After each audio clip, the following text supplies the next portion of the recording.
हाय दोस्तों, मैं हूं Rahul Gupta from start with bye.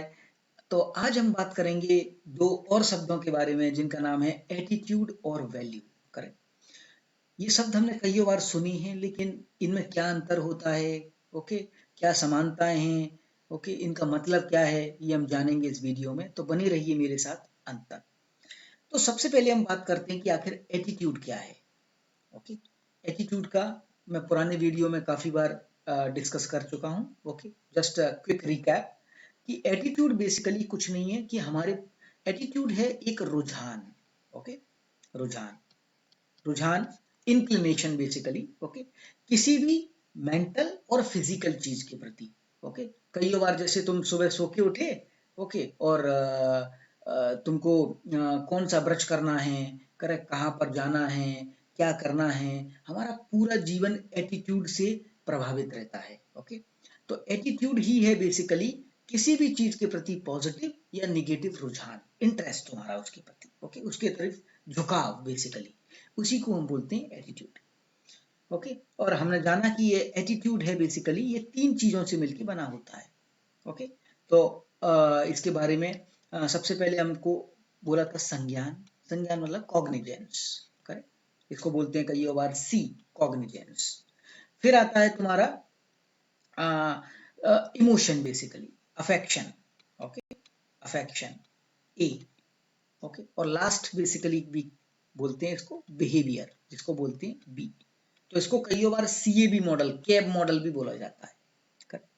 तो एटीट्यूड क्या है? एटीट्यूड एक बेसिकली रुझान है किसी व्यक्ति, वस्तु या किसी भी मानसिक चीज के प्रति। ओके, तो उसी को हम बोलते हैं एटीट्यूड। ये तीन चीजों से मिलकर बना है, संज्ञान, इमोशन और बिहेवियर। ओके, इसके बारे में मैंने पुराने वीडियो में डिटेल में डिस्कस किया है, आप मेरी प्लेलिस्ट में जाके देख सकते हैं। अब दूसरा आता है कि वैल्यू क्या होता है।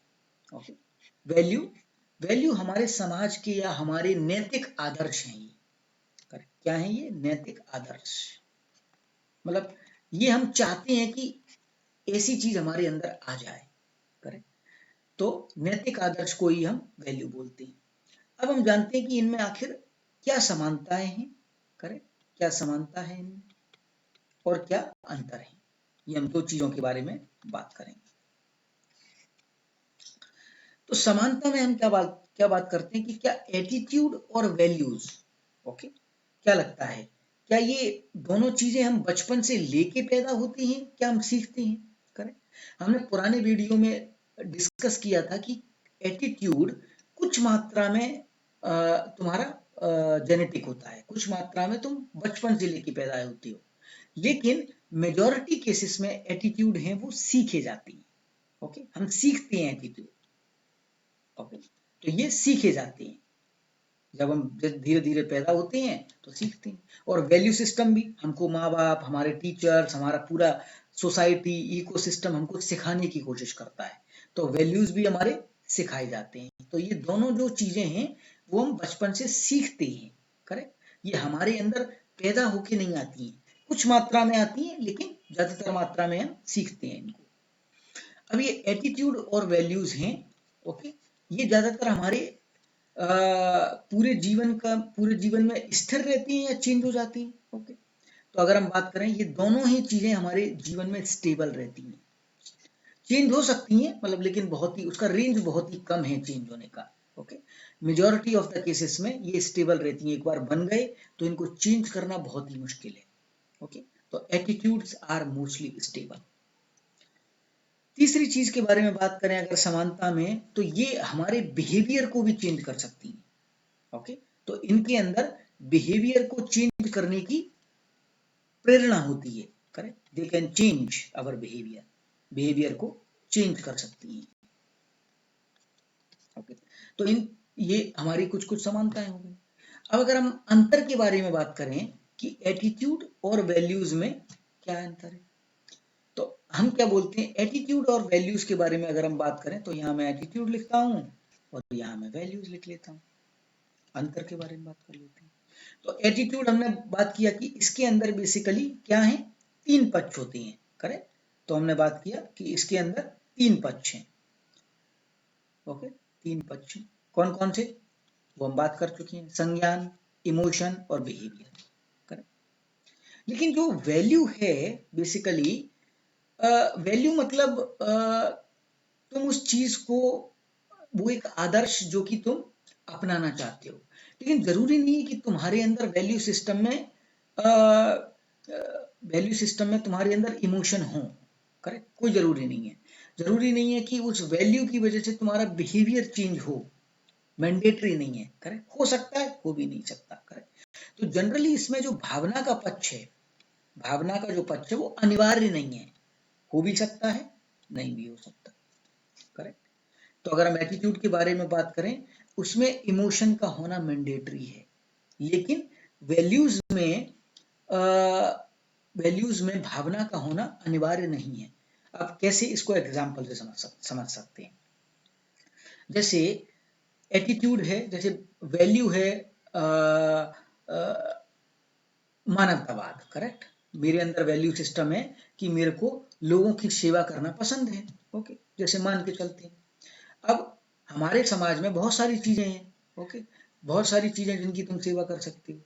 जैसे कि मान के चलो, अब गाय का एग्जाम्पल लेते हैं। अब मान के चलो कि तुम्हारे अंदर है कि हम किसी को मारेंगे नहीं, सबको प्यार करेंगे, ये एक वैल्यू सिस्टम तुमने डेवलप कर रखा है। करेक्ट। अब ये जो वैल्यू सिस्टम है वो सभी प्राणियों के प्रति होना चाहिए। करेक्ट। अब जैसे तुम कहीं जा रहे हो, गाय दिख गई, और गाय दिखने के बाद तुम क्या करते, अरे गाय जी आ गई, गाय जी आ गई, गाय जी आ गई। करेक्ट। ओके। अब गाय जी आने आ गई मतलब क्योंकि तुम उनको मारोगे नहीं। ओके, तो इसमें क्या है, तुम्हारा जब तुम्हारी पूंछ हिलने लगी ऐसे कि गाय को देख के, इसका मतलब तुम्हारे अंदर थोड़े से इमोशन डेवलप हो गए। ओके, और ये जरूरी भी नहीं है इमोशन डेवलप हो, तुमने गाय को देखा, ओके, और निकल गए तुम, ये भी हो सकता है। अब कई बार किसी पशु के प्रति तुम्हारे पास विशेष लगाव हो सकता है। जैसे कुछ लोगों को गाय के प्रति होता है, कुछ लोगों को डॉग लवर एसोसिएशन होता है, कुत्तों के प्रति। ओके, तो उनके अंदर वैल्यू सिस्टम कौन सा है, हेल्प करना, दूसरे प्राणियों की हेल्प करना। करेक्ट। लेकिन वो जो हेल्प है वो एक पर्टिकुलर जानवर के प्रति है, कुत्ते के प्रति, डॉग के प्रति। लेकिन चींटी का क्या हो रहा है, चूहे का क्या हो रहा है, बतख का क्या हो रहा है, उससे उनको कोई मतलब नहीं।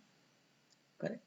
तो इसका मतलब वैल्यू में तुम्हारा भावना हो या ना हो सकता है, लेकिन एटीट्यूड है तो इसका मतलब उसमें भावना होगा ही। करेक्ट। अब एटीट्यूड के बारे में बात करते हैं, तो ये हमारा एक किसी विशिष्ट के प्रति होता है, किसी एक पर्टिकुलर विशिष्ट के प्रति। जैसे अभी मैंने एग्जांपल दिया था, ओके, कि जैसे किसी काऊ के प्रति तुम्हारा विशेष लगाव है, लेकिन बतख का क्या हो रहा है किसी को कोई मतलब नहीं है, कौआ का क्या हो रहा है किसी को कोई मतलब नहीं है, क्रो का। करेक्ट। तो विशिष्ट के प्रति एटीट्यूड जनरली होते हैं। जो वैल्यू होते हैं वो थोड़े से सामान्य प्रकृति के होती हैं। ओके, सामान्य प्रकृति की। ओके, वैल्यू सिस्टम है, जैसे कि हमको हेल्प करना है सबकी, तो वो सबके प्रति होगा। करेक्ट, तो वो वैल्यू सिस्टम सबके प्रति होगा। अब अगर हम बात करें, तो अगर एटीट्यूड और वैल्यूज में अगर कंपैरिजन किया जाए कि कौन ज्यादा स्टेबल है, तो क्या लगता है कौन स्टेबल ज्यादा होगा? तो वैल्यू सिस्टम ज्यादा स्टेबल होता है। ओके, एक बार वैल्यू सिस्टम बन गया तो very difficult to change. Okay, तो एटीट्यूड भी स्टेबल होता है, लेकिन रिलेटिवली कम स्टेबल है, relatively less stable than values. Okay, तो ये मोटा मोटी 2-3 अंतर हैं इनमें। तो होप इस वीडियो के थ्रू मैं आपको समझा पाया हूं कि आखिर एटीट्यूड और वैल्यूज में क्या अंतर है। ओके, कैसे ये हमारे बनते हैं, कैसे हमारी ये हेल्प करते हैं, इनका क्या मतलब है। करेक्ट, इस वीडियो में मैं आपको थोड़ा बहुत समझा पाया हूं। ओके, तो बने रहिए मेरे साथ इस चैनल में जानने के लिए अच्छी अच्छी बातें, और शेयर कीजिए इस वीडियो को काफी लोगों तक। ओके, जिससे कि ये चीजें बहुत लोगों तक पहुंच सके। धन्यवाद।